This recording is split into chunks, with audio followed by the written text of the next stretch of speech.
Hello my dear students, welcome to your master camp channel. कैसे हैं प्यारे बच्चों? Very good. आज मैं Amla Shankar Yadav master camp channel की तरफ से क्लास 12 के बच्चों को हेलो अल्केन हेलो अरीन से वीडियो लेकर आया हूँ। आज की वीडियो में प्यारे बच्चों हमारा डिस्कशन होगा cis trans product of Saytzeff. Cis trans product of सैडजेक।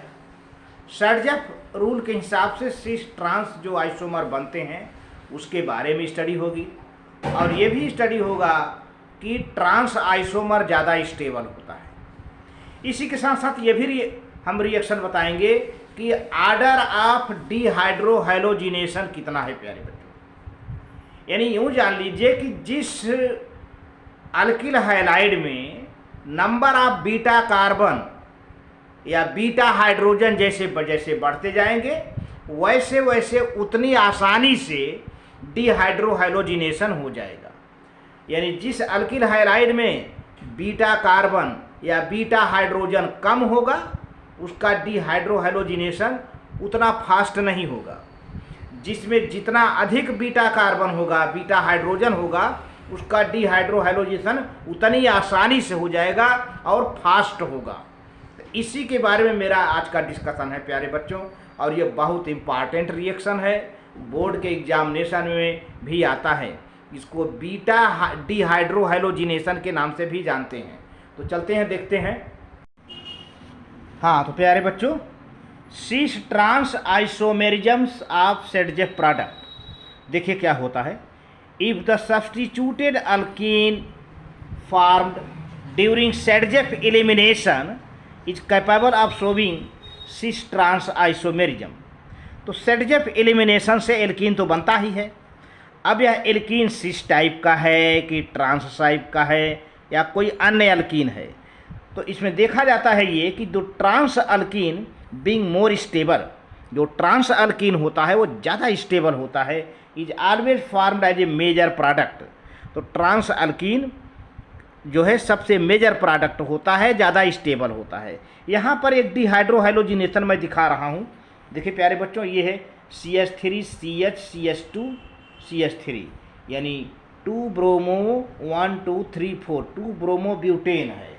ये हो गया 2 ब्रोमो ब्यूटेन, इसका नाम हो गया 2 ब्रोमो ब्यूटेन। ये प्यारे बच्चों ये 2 ब्रोमो ब्यूटेन है यहाँ पर एक। तो अब देखा जाए तो इसमें बहुत ध्यान से देखिए प्यारे बच्चों, तो यहाँ पर आपको जो है जिस कार्बन से ये हाइड्रोजन जुड़ा है वो कार्बन क्या है? अल्फा। इसके बगल का ये बीटा, इसके बगल का ये बीटा, दोनों बीटा हैं, दोनों बीटा कार्बन हैं। और अब ये अल्कोहलिक पोटेशियम हाइड्रोक्साइड है जिसके प्रेजेंस में डिहाइड्रोहाइलोजिनेशन कराया जा रहा है। अब क्या होगा कि अगर यहाँ से ये CH2 है ना, इससे हाइड्रोजन निकलता है, इससे हाइड्रोजन निकलता है, तो क्या बनेगा? दो प्रोडक्ट बन सकते हैं, ट्रांस 2 ब्यूटीन सिस 2 ब्यूटीन, जो कि 71% प्रोडक्ट मेजर प्रोडक्ट है। और एक प्रोडक्ट और बनने का चांसेज है प्यारे बच्चों। मान लीजिए कि यहाँ से हाइड्रोजन न निकल करके अब यहाँ से निकले तो क्या हो जाएगा? CH2 CH हो जाएगा और CH2 CH3 ये हो जाएगा, 1 ब्यूटीन हो जाएगा। तो 3 तरह के प्रोडक्ट बने, दो बीटा कार्बन है ना, दो बीटा कार्बन है तो दो टाइप के बीटा हाइड्रोजन भी हैं। तो पहले तो हम इधर से निकालते हैं, इधर से निकालते हैं तो इस बीटा से निकालते हैं तो 2 टाइप का आइसोमर बन जाता है, सिस और ट्रांस, जिसमें ट्रांस आइसोमर सबसे ज़्यादा स्टेबल है। लेकिन अब इस बीटा को छोड़कर इस बीटा से हाइड्रोजन निकालते हैं तो ये वाला कंपाउंड बनता है प्यारे बच्चों, CH3 CH2 CH double bond CH2, यानी ब्यूटीन 1 ब्यूटीन 19% प्रोडक्ट बनता है ये।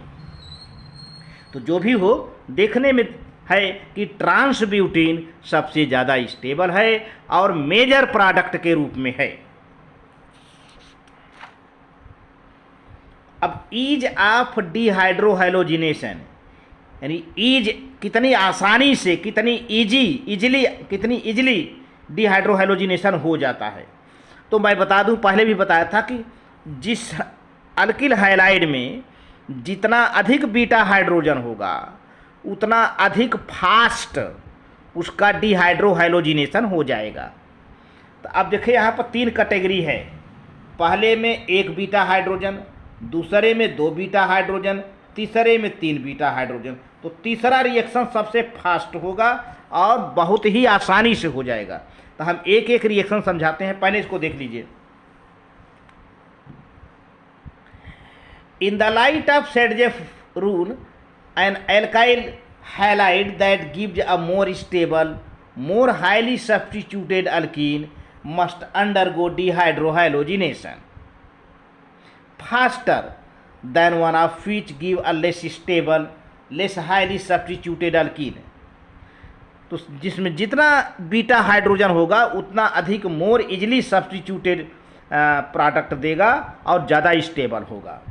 Consider for example dehydrohalogenation of chlorobutane primary alkyl halide, 2-क्लोरोप्रोपेन सेकेंडरी अल्किल हैलाइड, 2-क्लोरो-2-मेथाइल प्रोपेन टर्शियरी अल्किल हैलाइड।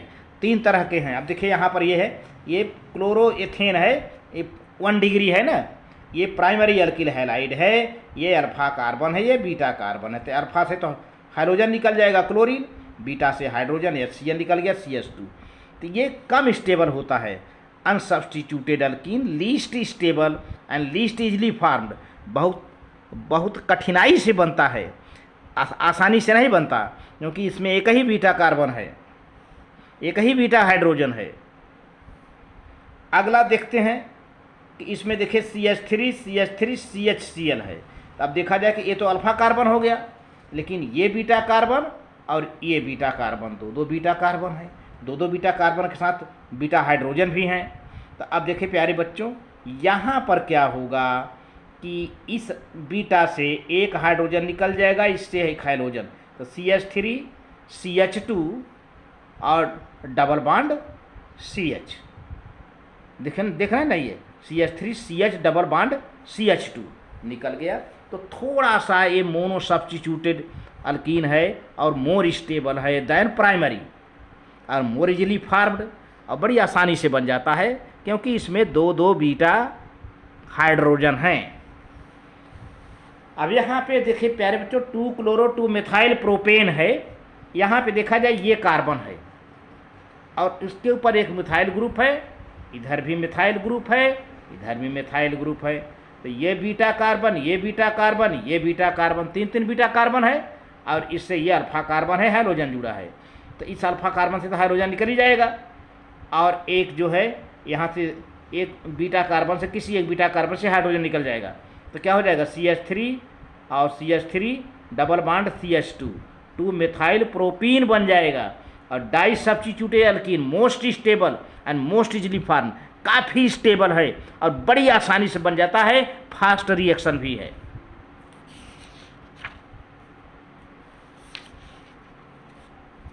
अब इस तरह से हम देखें कि the ease of dehydrohalogenation of these 3 alkyl halides increase as the number of beta hydrogen increases. मैंने पहले भी बता दिया था, अब फिर वही बात रिपीट किया जा रहा है कि जैसे जैसे नंबर ऑफ बीटा हाइड्रोजन बढ़ता जाएगा वैसे वैसे डिहाइड्रोहाइलोजिनेशन बढ़ता जाएगा। तो अब देखो प्यारे बच्चों, इसमें 3 बीटा हाइड्रोजन है, तो इसका रिएक्शन फास्ट होगा, देख रहे हैं ना।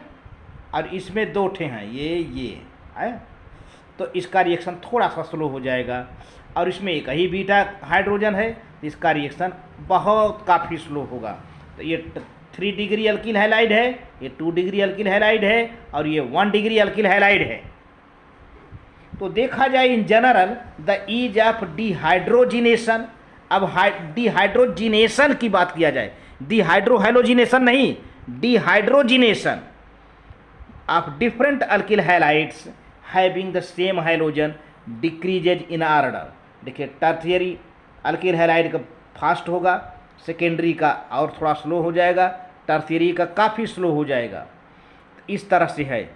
अब ऐसा देखा जाए कि सेम अल्किल हैलाइड हो लेकिन सेम अल्काइल ग्रुप हो लेकिन हाइड्रोजन डिफरेंट हो, तब उनका कैसे रिएक्शन होता है। For the same alkyl group having different halogen it decreases in the order. देखिए सबसे फास्ट क्या होगा, iodine alkyl halide, then bromine alkyl halide, then chlorine alkyl halide, then fluorine alkyl halide. इस तरह से है प्यारे बच्चों। तो वीडियो अच्छा लगे तो लाइक करके सब्सक्राइब करना, शेयर करना। थैंक यू प्यारे बच्चों।